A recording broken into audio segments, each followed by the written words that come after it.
Welcome back. All right. So there are four games that I've not yet discussed on this channel. I need to rectify that now. Two games that took place last night, two games that took place the night before.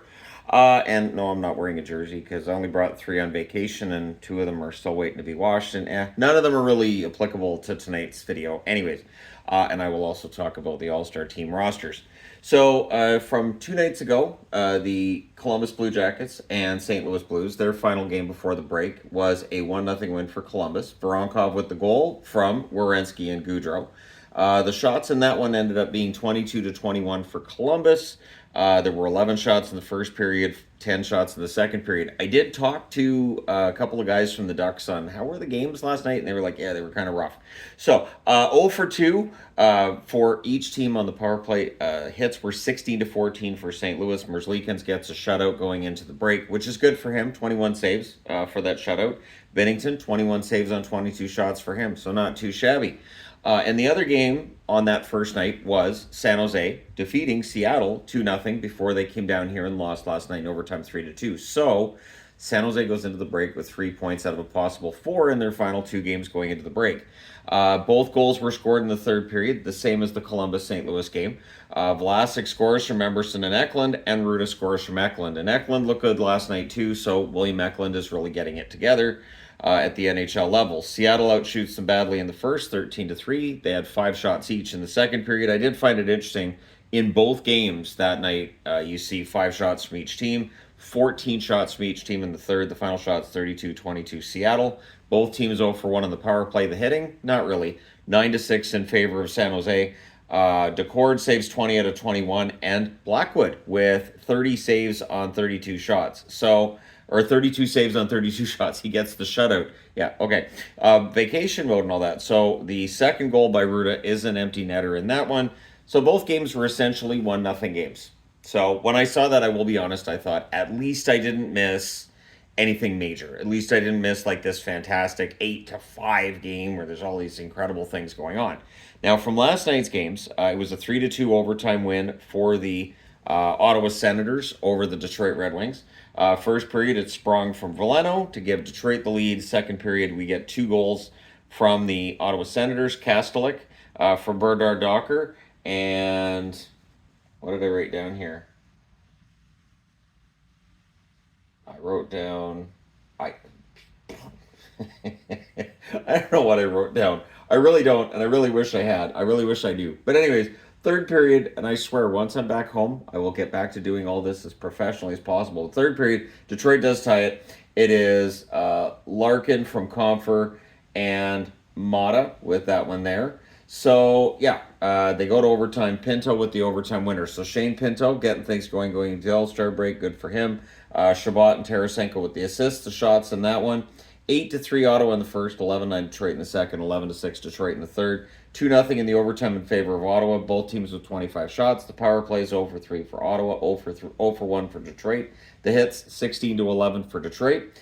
So Korpisalo saves 23 out of 25 at one end. Alex Lyon saving 22 out of 25 at the other. And then the other game last night, the LA Kings beating Nashville. I had a good talk last night, too, at the Ducks game with the LAPA announcer. So thanks for coming over and talking to me. That was kind of great. And also talked to the arena host from Anaheim, and LEK is fantastic. Really good work. Grundstrom scores in the first period for LA last night, and LA would not give up the lead in this one. Turcotte scores his first NHL goal in the second period. Alex Turcotte has had a really rough go of it, so it'd be nice to see his career get things going. Moore and Spence with the assist there. And then in the third, Forsberg scores to get Nashville a goal closer. McDonough and Nyquist with the assist. Lewis restores the 2-goal lead for LA from Byfield and Turcotte. So Turcotte with a goal and a helper. Tomasino makes it a 1-goal game again. Yossi and Novak with the assists on that. And then it's an empty netter. It's Fiala from Dano and Anderson in that one. And the shots favored Nashville badly in the third, 18-3. The final shots are 41-24 for Nashville. Power plays 0 for 1 for LA, 0 for 4 for Nashville. So over the last couple of days before the break, power plays, nope. I think Anaheim had a power play goal last night. So, well, I know they scored with the goalie pulled last night. Did they score on the power play? Both power plays had their issues. Anyways, I realized last night watching the Ducks San Jose game how spoiled I am now as a Canuck fan, which feels weird to say. But watching, and they had a couple of different guys at the net when Anaheim was on the power play, and all I could think was, in Vancouver we've been spoiled over the last couple of years. First with Bo Horvat, also with Kuzmenko parking themselves in front of the net, being able to tip those pucks, and now this year's Brock Besser. So just saying. But in this game between LA and Nashville, Riddick saves 39 out of 41. I think it's great that David Riddick's having a good year. I think that's fantastic for him, and I'm glad that he's back amongst the NHL goaltenders full time. Saros saves 20 out of 23 at the other end because Fiala gets the empty netter to make it a 4-2 score. And I put Saros 20 saves on 20 shots. So just showing that, yeah, my brain is really in vacation mode. But at least in that one, the hitting, not too bad. You get 38 hits in that one, which is more than every other game on the board. So you could tell in last night's game, too, between San Jose and Nashville, that between the first and second period, the intensity level dropped. And it started feeling like these were teams that knew they were headed to the All-Star break. So I figured I'll talk about that board that I had made up last night, but I was very tired after the game and I needed some sleep because we were getting up early today to go to the park. So, park meaning California Adventure. Tomorrow we start in Disneyland. So again, if you see me in Disneyland and you're like, should I approach him? Yes, by all means. You want to call me over, you want to shake hands, you want to talk to me, no problem. Because without fans watching my videos and supporting the channel, then then we don't have a channel. So I am absolutely very, very grateful for that. So the All-Star teams were drafted today. I'm not talking about the press conference. It's not happening. But and if you know, you know, and if you don't, it's not a big deal. But people may want to know if I'm going to talk about it. So I'm going to say straight up, I'm not going to. But Justin Bieber's team Matthews. No surprises really here that you draft Riley, you draft Nylander, you draft Marner. You have all the Leafs on the same team. Ottinger, the goaltender. Keller drafted Barzal. Shesterkin, the goaltender here. Forsberg, DeBrincat, and Trocheck. There isn't a bad team of the bunch. I'm just going to say there isn't a bad team of the bunch. And any of these four teams could end up winning. Really, the question mark becomes, okay, so when you've got 12 players and you have the skills competition, who's going to win the $1 million? And why is it going to be McDavid? That's the question mark. So, speaking of McDavid, Will Arnett, Team McDavid, and Draisaitl, of course, drafted, because you have to. You've got to draft your teammate. Hellebuck, Pasternak, and I love those picks. Dahlin, Thomas, Reinhart, Bobrovsky, Jenner, Suzuki, and Hurdle. And looking over this list, I'm just going to say straight up, too, I'm very surprised Matthew Tkachuk's not at the All-Star game. Not that there aren't other players on this list or not on this list that we've talked about not being there, but it's weird that Brady Tkachuk's there and Matthew Tkachuk's not. Matthew Tkachuk is having a better year than Brady Tkachuk. So we can have a whole other discussion when I get home about the All-Star game and the picks and all that.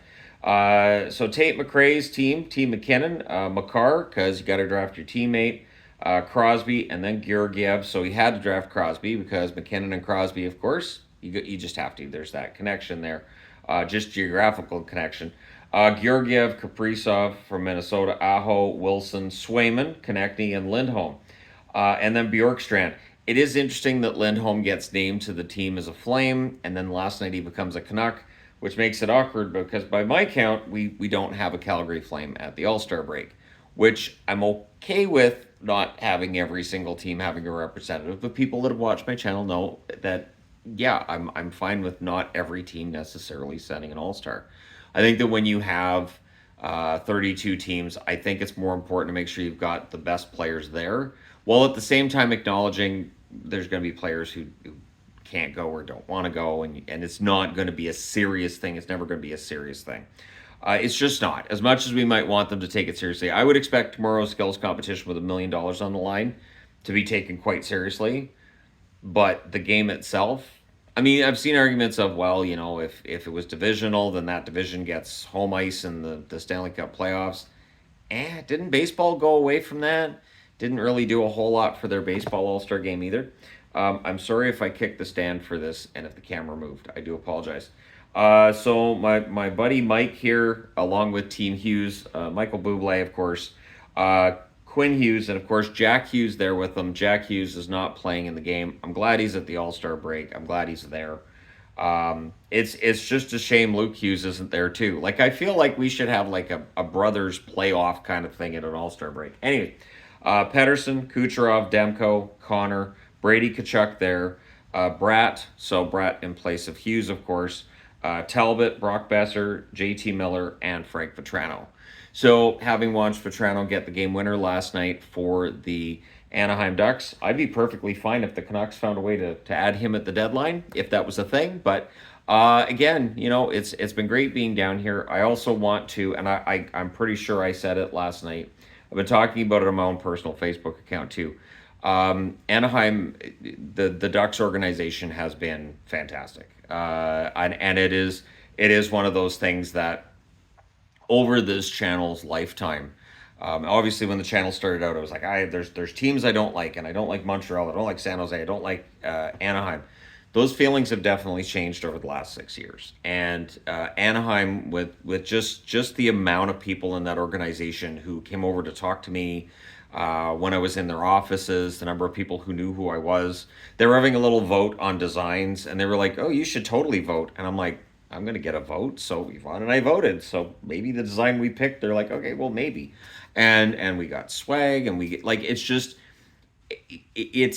it's one of those things where now when I watch Anaheim games from home, it's going to be tough for me to get all growly and stare like, I can't believe they won that game, and like it's just, yeah, they've done it. They've worn me down over the years, and it's been great. So I can't say enough positive things about my experience at the game last night. Yvonne wants to do a video with me, I think before we come home, but it might be after we come home where we talk about our holiday. We'll probably do one on the entertainment guy talking about our holiday, and then one on this channel as well, talking about the hockey aspect of it. And the Wednesday we had, the kids had a great time. Really enjoyed the game, and Wild Wing, the mascot for the Ducks, came over and took pictures with Adelaide. Just made her absolute day, and it's really been a fantastic experience. It's been a nice break for me, so you guys should notice a little bit more pep and energy from me in my review videos when I get back, and a little bit more. It should help with some of the creativity side of it too. There's definitely been some video ideas I've had while I'm on holiday. It's similar to when I was writing books and I would get writer's block and I would have to kind of just take my books and put them away and leave them. Sometimes I had to leave them for months. I'm not doing that with hockey videos, obviously.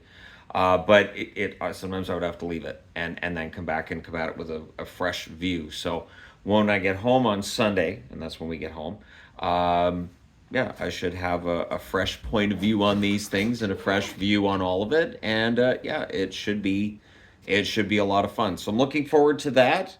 But we still have 2 more full days of vacation. And yeah, between now and then, I will still be doing videos from here and everything, but I will be doing videos in the park as well. But yeah, so thank you guys so much for all your support as always. I do apologize for the fact that my notes are far more sparse than they normally would be on hockey, but I think 99.9% of people understand and get it. So thank you guys so much for understanding and everything. I hope you're having a wonderful week wherever you're at. Don't forget to hit like and subscribe in the event that you haven't thus far. But yeah, thank you guys so much for all your support. This has been an absolutely fantastic week thus far, and hoping it stays that way. Even in the rain this morning. If anybody's going to say, how was the rain? I'm from Vancouver, like near Vancouver. I live in rain. I'm fine. It was warm rain. It was fine. But yeah, thank you guys for all your support. I will talk to you again soon.